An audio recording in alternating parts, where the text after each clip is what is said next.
નમસ્કાર મારા વાલા ગુજરાતી મિત્રો. અલગ ધણી લોક સાહિત્ય ચેનલમાં અર્જુન ડાભી આપનું સ્વાગત કરે છે.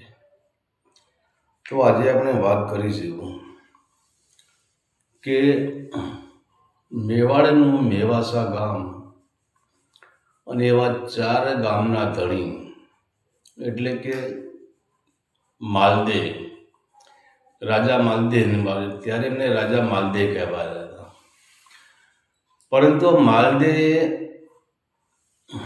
એમને 4ના મસ્તક ઉતારી લીધા છે.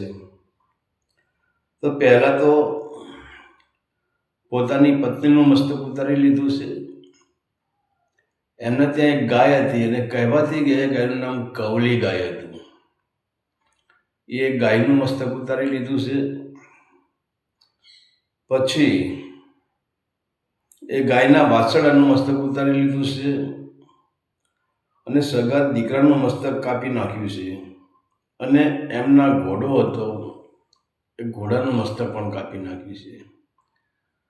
આમ આ 4 મસ્તક ઉતારનાર માલદે તો એવું તો શું ઘટના ઘટી, એવું તો એના જીવનમાં કયું પરિવર્તન આવ્યું કે જ્યાં અત્યારે આપણે રૂપાદે માલદેનો ઇતિહાસ ગાઈએ છીએ, એના ભજનો ગાઈએ છીએ, એને યાદ કરીએ છીએ.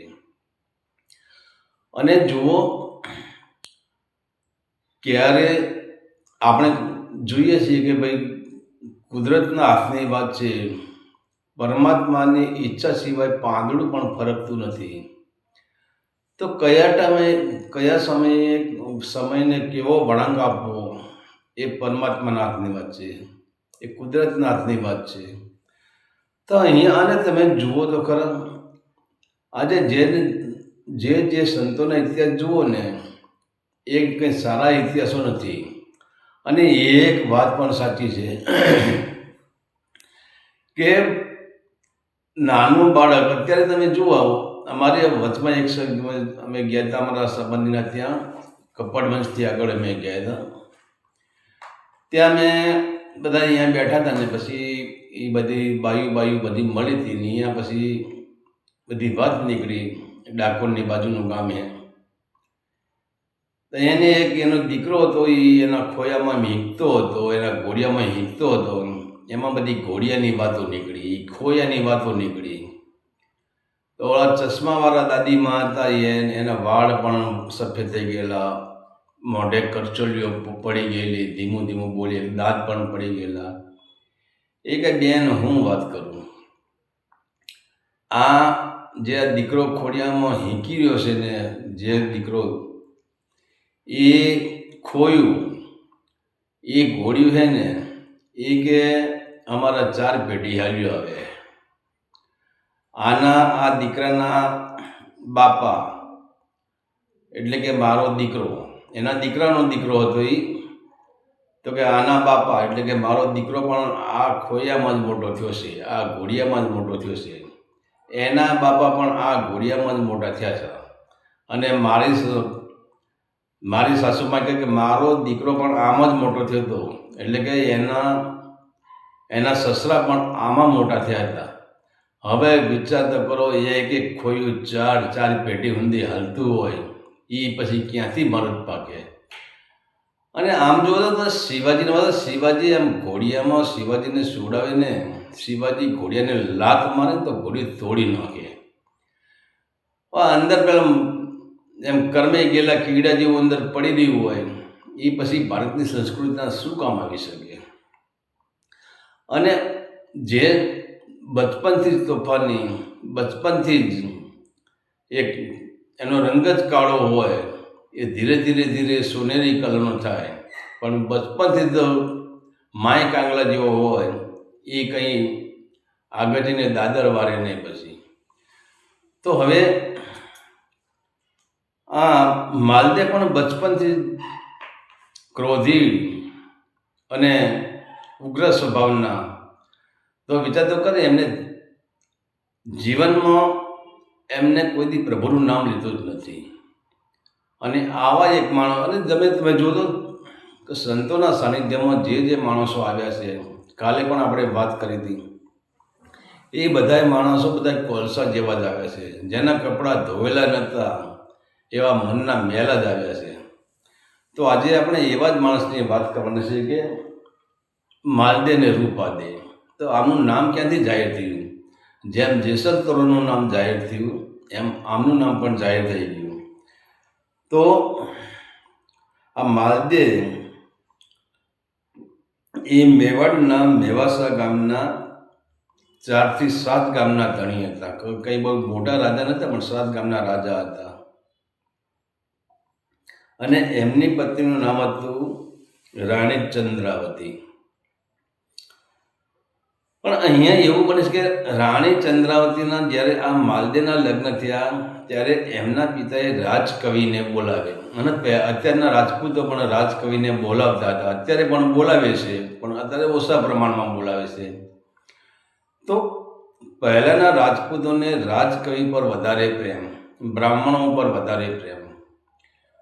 તો રાજકવિને ફરજિયાત લગ્નમાં આવવું પડતું. અને આમના જે રાજકવિ છે એ લગ્નમાં આવી ગયા છે અને આમના લગ્ન થઈ ગયા છે માલદેના. પછી રાજકવિ અહીંયાથી તો હાલ્યા જાય છે, પણ આમ કરતાં કરતાં કરતાં ઘણો સમય થઈ જાય છે. એટલે કે ઓછામાં ઓછા 10-11 વર્ષ વીતી જાય છે.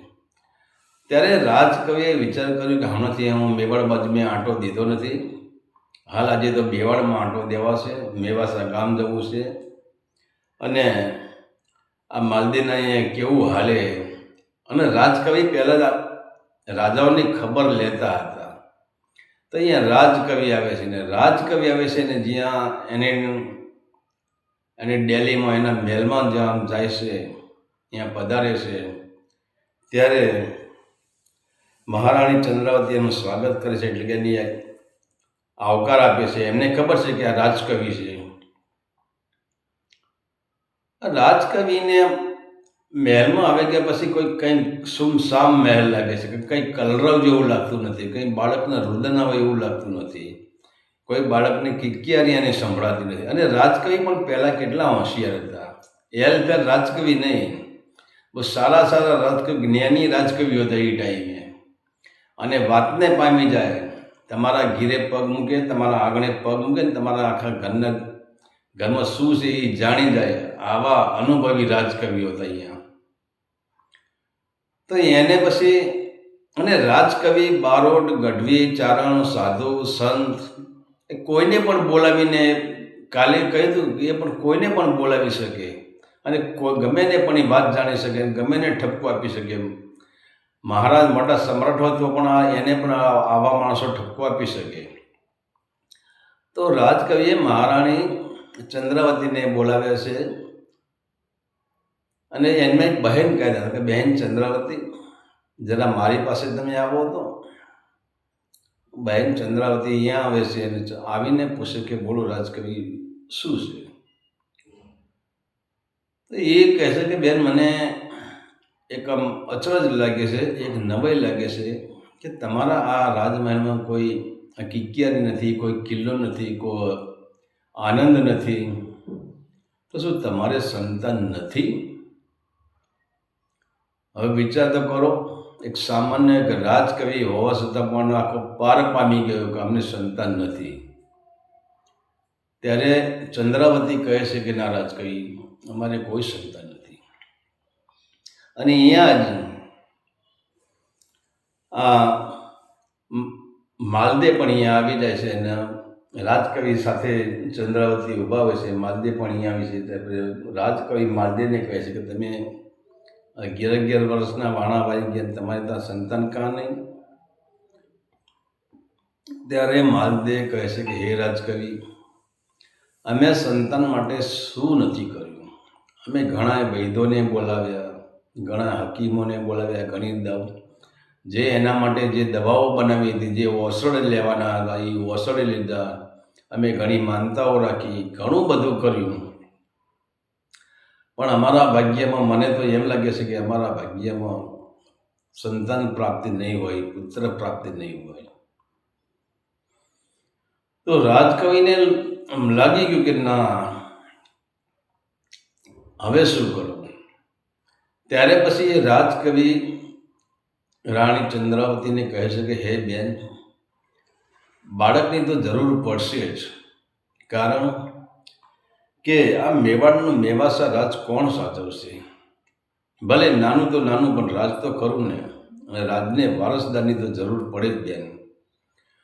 જો બેન તમે મને રજા આપતા હો તો ચંદ્રાવતીને કે, તો હું માલદીના બીજા લગ્ન કરાવું.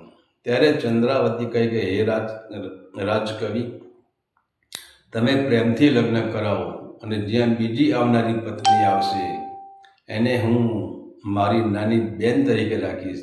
એને હું પૂરેપૂરું એનું પાલન પોષણ કરીશ, અને અમે નાની બેન તરીકે ભલે એનો વાંક હશે તો પણ હું એને કોઈ ઠપકો નહીં દઉં કે, અને હું તૈયાર છું, તમે બીજા લગ્ન કરાવો.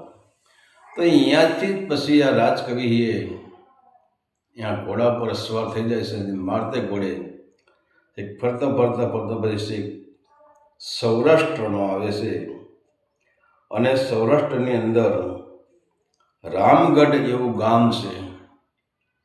અને અહીંયા પણ રાજકવિને તો ઘણી જગ્યાએ માણસો ઓળખતા હોય, તો સૌરાષ્ટ્રની અંદર રામગઢ છે, ત્યાં હરપાલસિંહજી એમને કવિરાજ એમને ઓળખતા હતા, અને એમનો સંબંધ પણ સારો હતો. એટલે રામગઢમાં હરપાલસિંહના ઘીરે જાય છે, અને ત્યાં ગયા પછી જુએ છે તો હરપાલસિંહ ઘીરે નથી, પણ એમના રૂમમાંથી એક મીઠું ધૂન સંભળાય છે, અને ખડતાલનો અવાજ આવે છે, એક તંબુરાનો અવાજ આવે છે. ત્યારે આ રાજકવિને લાગ્યું કે કોણ છે? પણ રાજકવિને એમ લાગ્યું કે હરપાલસિંહના ઘરવાળા તો ઓફ થઈ ગયા છે, તો એમને શું બીજી પત્ની કરી છે? આવા મીઠા ભજન કોણ ગાય છે? એમની આટલી એમને કોઈ સંસ્કારી ઘરની પત્ની મળી ગઈ હશે. ઘણા બધા વિચારો કરે છે. ત્યાં પછી બહારથી ડેલીએથી એ હોંકારો દેશે કે ભાઈ કોણ છે અંદર? ત્યાં અંદરથી એક દીકરી બહાર નીકળે છે, અને એ દીકરી બહાર નીકળે છે એ જ એક તારો લઈને ભજન ગાતી હતી. એની બાજુમાં બીજી બે દીકરીઓ હતી, ખડતાલ વગાડતી હતી. ત્યારે હરપાલજી કહે છે કે બેટા તું કોણ? રાજકવિ કહે છે કે બેટા તું કોણ છે? ત્યારે એ દીકરી કહે છે કે હું હરપાલસિંહની દીકરી છું. ઓગર તારા પિતાજી ક્યાં ગયા? એ વાડીએ ગયા છે, તમે બેસો આવશે. એમાં પછી અહીંયા રાજકવિને બેસાડે છે, અને પાણી આપે છે, ઢોલિયો ડાળી દે છે, એમને ચા પાણી જે કરાવતા હોય એ ટાઈમે એમનું સ્વાગત કરે છે. અને ત્યારે આ રાજકવિ પૂછે છે કે દીકરી તારું નામ શું છે? કે બાપુ મારું નામ રૂપાદે છે, મને રૂપા કહીને બોલાવે છે. તો હવે તો રાજકવિ અહીંયા રોકાય છે. સાંજના ટાઈમનો થાય, હરપાલસિંહ આવે છે, ને હરપાલસિંહ આવીને રાજકવિને જોઈ તો રાજી ઓ કવિરાજ પધારો, કવિરાજ પધારો, કવિરાજ ક્યારે પધાર્યા?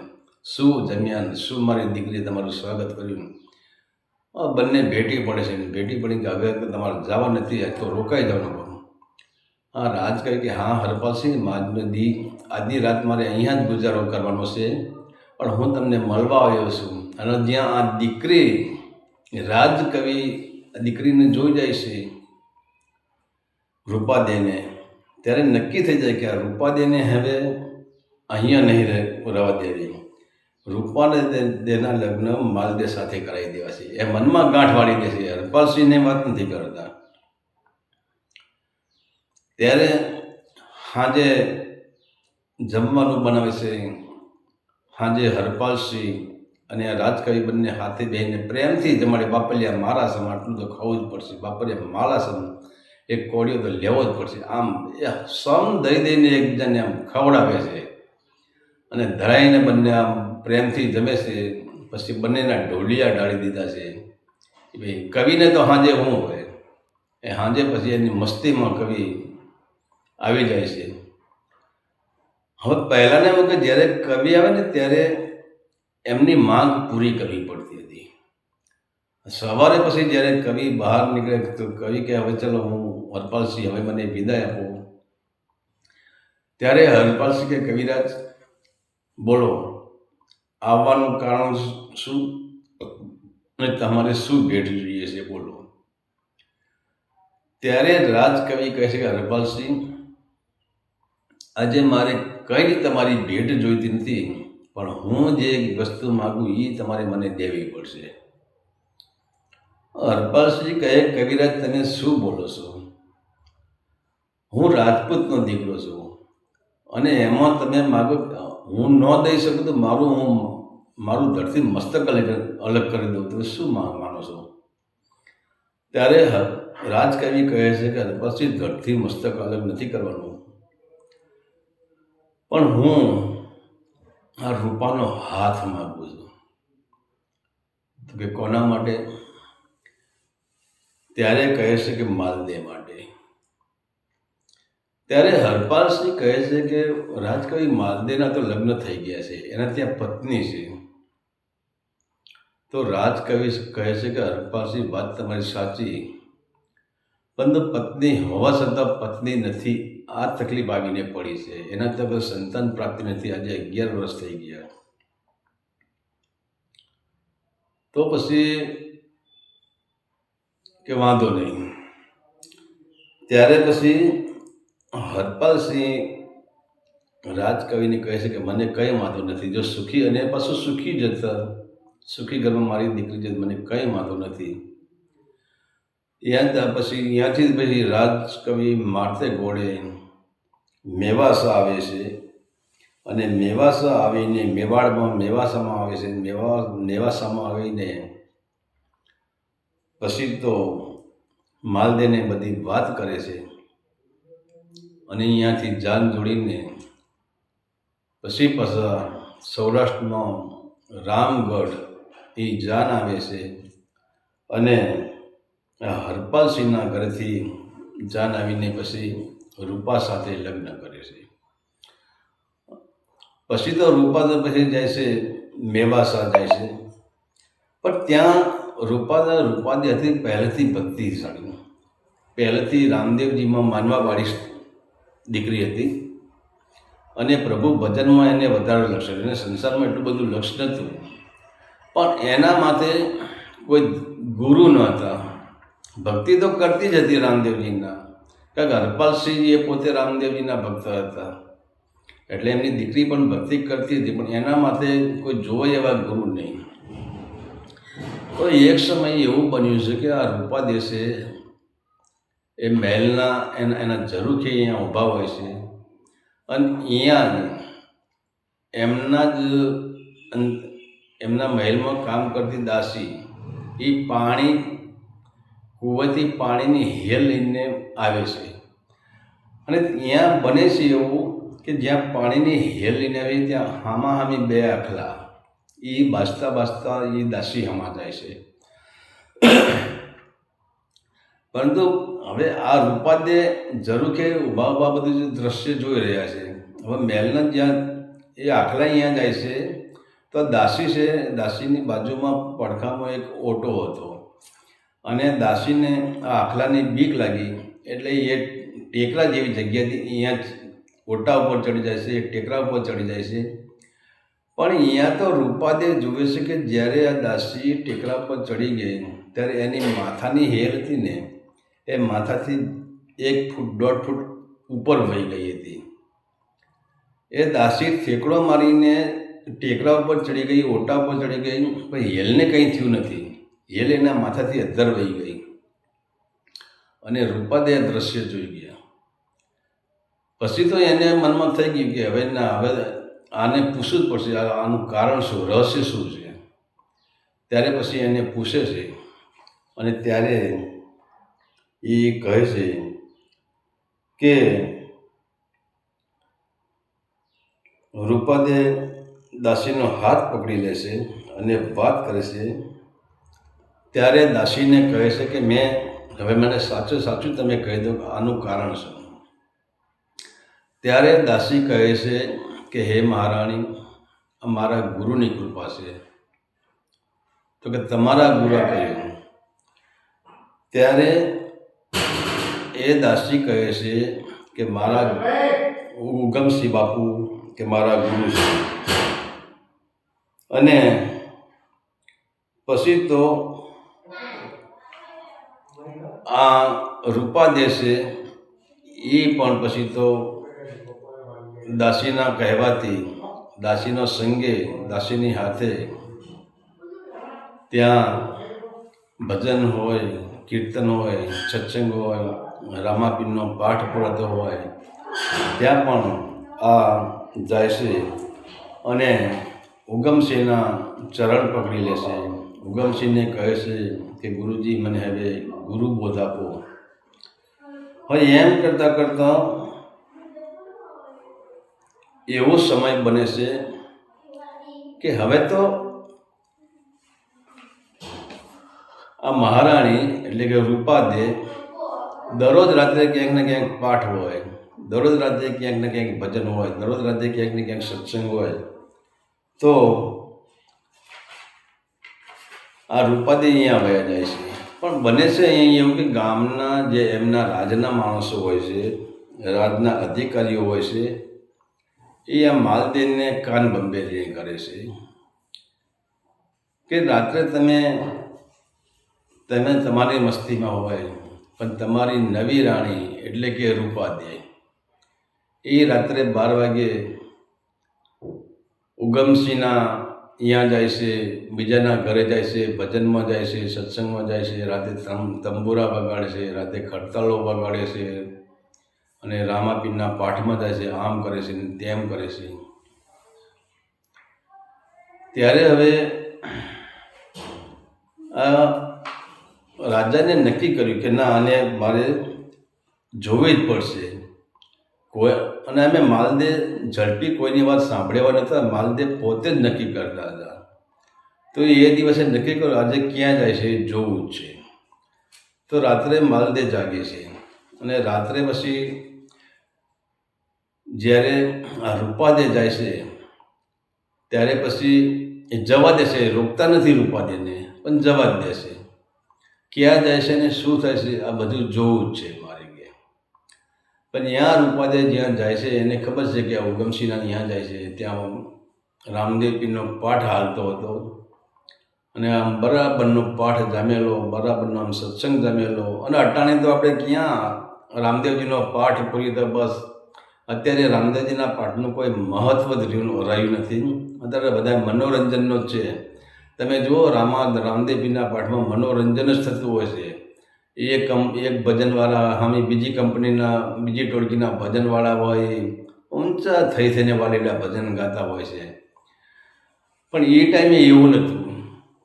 અને રામદેવ પીરના પાઠનું મુખ્ય રહસ્ય એ છે કે ત્યાં સત્સંગ જ થવો જોઈએ, ભજન સાથે સત્સંગ જ થવો જોઈએ. આ રામદેવજીના પાઠનું મહત્વ છે. કેમ કે રામદેવજીનો પાઠ જાગરણ માટેનો પાઠ છે, કોઈને સુડાવવા માટેનો પાઠ નથી. પણ આજે તો બધું, અને આજે તો ખરેખર ધર્મ એ જ મનોરંજન થઈ ગયું છે. અત્યારે તમે જુઓ ક્યાંય ને ક્યાંય તમે જુઓ જઈએ એટલે ચા પાણી નાસ્તો તો પહેલાં હોવો જ જોઈએ, તો જ ધર્મ આવે, તો જ ભજન થાય. અને ત્રીજા નંબરે પૈસા. આનાથી જ બધું ચાલે. કાંઈ ક્યાંય ભક્તિને ક્યાંય દેખાતી જ નથી. તો હવે બરાબર રાતના 1:15નું ટાણું થયું છે અને માલદેવ પછી ખુલ્લી તલવારે જ્યાં પાઠ હાલતો હતો અહીંયા જાય છે. અને અહીંયા ઉગમસિંહ પોતે ગાદી પર બેઠા છે. પણ અહીંયા જ્યાં આ માલદેવ જાય છે ને અહીંયાનું બધું જુએ છે તો એને એવું લાગે છે કે રૂપાદેને અહીં નથી મારવી, એને મહેલમાં આપવા દો, એને દરવાજા ઉપર આપવા દો. અને અહીંયા બધા વચ્ચે હું મારું તો એ બધા એમ થાય કે ભાઈ આને એક રાજાએ માલદેવને એની પત્નીને મારી અને એ પાછો ભક્તિ સમાગમનો જ્યાં પ્રોગ્રામ ચાલતો ત્યાં મારી, તો અહીં નથી મારવી, એને ત્યાં જ મારવી છે. અને પછી તો માલદે અહીંયાથી હાલ્યા જાય છે, પણ હાલતા હાલતા આ રૂપાદેની પગની એક મોજડી હોય છે, એ માલદે લેતા જાય છે સાથે. તો આવી પછી